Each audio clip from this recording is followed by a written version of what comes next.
नमस्कार दोस्तों, आइए सुनते हैं आज की कहानी। कितना बेफिजूल खर्च करती हो माँ आप। माँ के आत्मसम्मान को छेदती एक कहानी। अम्बा जी जिंदगी भर खुले दिल और खुले हाथ से जीने वाली महिला थीं। अम्बा जी को रिटायरमेंट के बाद बहुत बार मन महसूस कर रहना पड़ता था। सारा पैसा बच्चों की पढ़ाई और घर बनाने में लगा दिया था। बचत बस काम चलाने भर की थी। शाम को अम्बाजी जब टहलने के लिए गार्डन में गई तो उनका महिला मंडल वाला ग्रुप ऋषिकेश जाने का प्रोग्राम बना रहा था। अम्बा, तुम भी चलो हमारे साथ, सुमन जी ने कहा। अरे वाह, क्यों नहीं, बहुत वर्षों से मेरा भी मन था कि मैं ऋषिकेश जाऊं। बच्चों से बात करके बताती हूँ भाभी जी। शाम को अंकित जब ऑफिस से आया तो अम्बा जी ने बड़े उत्साह से अपनी योजना के बारे में अंकित से चर्चा की। बेटा, मैं भी जाना चाहती हूँ।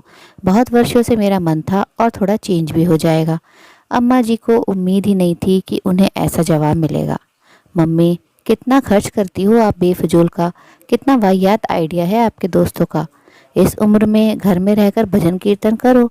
भगवान तो कण कण में व्याप्त है, यहाँ वहाँ जाने का क्या मतलब। अम्बा जी समझ ही नहीं पा रही थी कि अंकित ने कैसे इस तरह का जवाब दिया उन्हें। यही अंकित आए दिन कुछ न कुछ बहाना करके उनसे पैसे मांगता रहता था। वो जानती भी थी, फिर भी उन्होंने कभी भी कोई भी रोक टोक नहीं लगाई थी।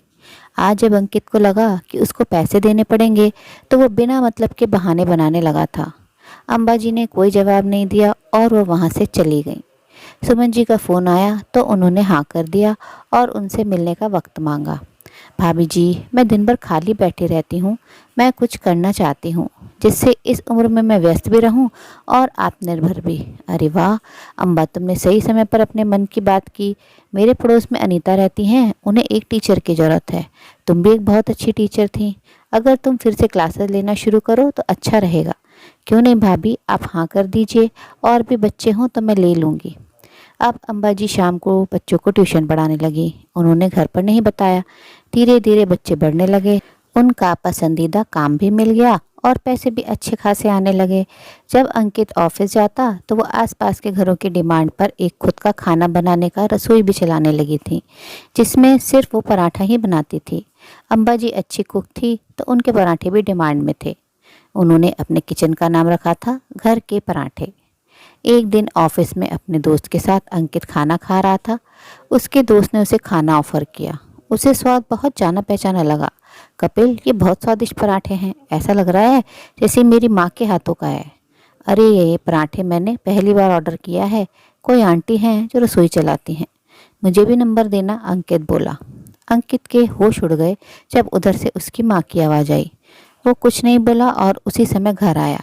माँ, आप ये सब काम क्यों कर रही हैं? आपने मुझसे कहा भी नहीं। बेटा, मुझे लगा कि जब तक मैं अपनी जिम्मेदारी को खुद उठा सकती हूँ तो मैं तुम पर निर्भर क्यों रहूँ। बात बात पर तुम्हारे सामने हाथ फैलाना और अपनी ख्वाहिशों के लिए भीख मांगना मेरे आत्मसम्मान को ठेस पहुँचाने लगा था।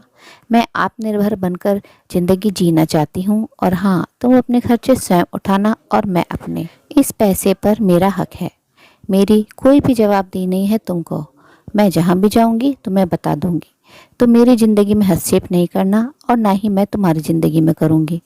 अंकित अवाक सा देखता रह गया था। उसके पास ना तो अब सवाल करने का हक था, ना ही जवाब की उम्मीद। वृद्धावस्था एक ऐसा पड़ाव है जहाँ हर इंसान अपने दायित्व निभाता हुआ एक दिन अवश्य पहुँचेगा। हमारे माता पिता हमारी शिक्षा पालन पोषण के साथ ही हमारी ख्वाहिशें तक पूरी करने में सारी उम्र लगा देते हैं और अपनी इच्छाओं और ज़रूरतों के ऊपर अपने बच्चों की हर इच्छा को रखते हैं। मगर बड़े होने पर यही संतानें अपने माता पिता के प्यार का मोल नहीं समझ पाती और उनकी छोटी छोटी ज़रूरतों का हिसाब लगाने बैठ जाते हैं। तो माता पिता के स्वाभिमान को ठेस लगना स्वाभाविक है। बच्चों को अपने माता पिता के जीवन के इस अंतिम पड़ाव को खुशनुमा पलों से भरने के लिए उनको उचित प्यार सम्मान देना चाहिए, ताकि वो हमें अपने संतान होने पर अफसोस न महसूस करें। दोस्तों, उम्मीद है कहानी पसंद आई होगी। कहानी अच्छी लगी तो अपनी राय कमेंट बॉक्स में ज़रूर साझा करें और अपने मित्रों प्रियजनों के साथ भी शेयर ज़रूर करें। आपसे अनुरोध है, अगर आप चैनल पर नए हैं तो ऐसे ही नई नई जीवन से जुड़ी कहानियाँ सुनते रहने के लिए चैनल को सब्सक्राइब जरूर करें। कहानी अंत तक सुनने के लिए आप सभी का दिल से बहुत बहुत शुक्रिया।